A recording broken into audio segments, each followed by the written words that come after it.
Hi, my name is Karen, and I am the parent of a transgender son here in Texas.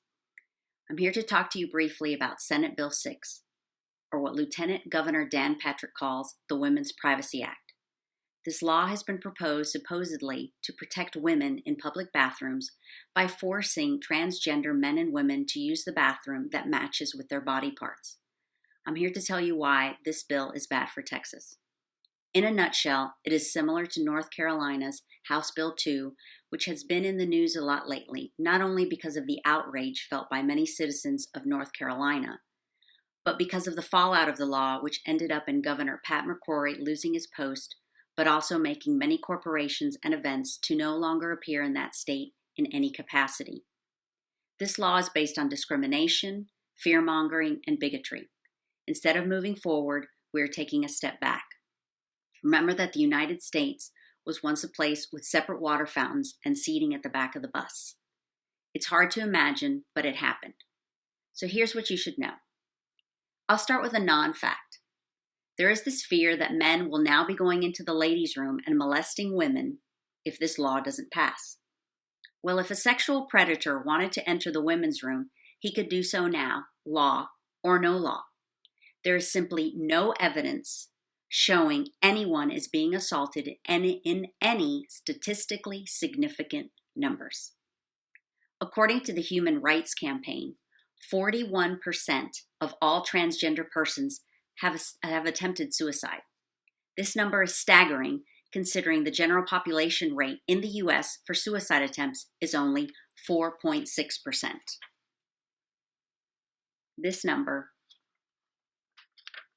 versus this number. These men and women are not self-harming or attempting suicide because they are sad they were born in the wrong body, but because they are not accepted by family members, schools, churches, and friends. This law will do nothing to improve their lives. Now, the main reason I'm here today is because of my transgender son. I would love for you to meet him. He is smart, witty, and a complete blast to be around. I just wish he would clean his room.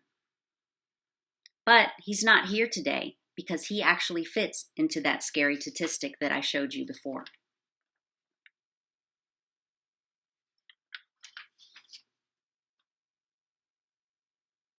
He is struggling deeply because of denials from members of society to not let him be his true self. His sex is not his gender. He is a male. His family's on board 100%. There has never been anything but love and acceptance from us. But we still spent many times in hospitals and facilities to get him to love himself and to be proud of who he is. More days and nights than I can count. And no, he's not mentally ill. So what can you as Texans do to stop this law from passing? Contact your Texas legislators. I have already done that, and I have let them know how I feel about this law. It took 5 minutes. I also called Dan Patrick and left him a voicemail. He's not answering his line as I imagine he is getting hundreds of calls like mine. You can find your representatives by Googling "Who Represents Me." The last and perhaps most important thing is that you have already been using the restroom with transgender persons. You just didn't know it. My son has been doing it for over 2 years. So that's it. Thanks for your time. I welcome any comments or questions. Please feel free to share my video. Thank you.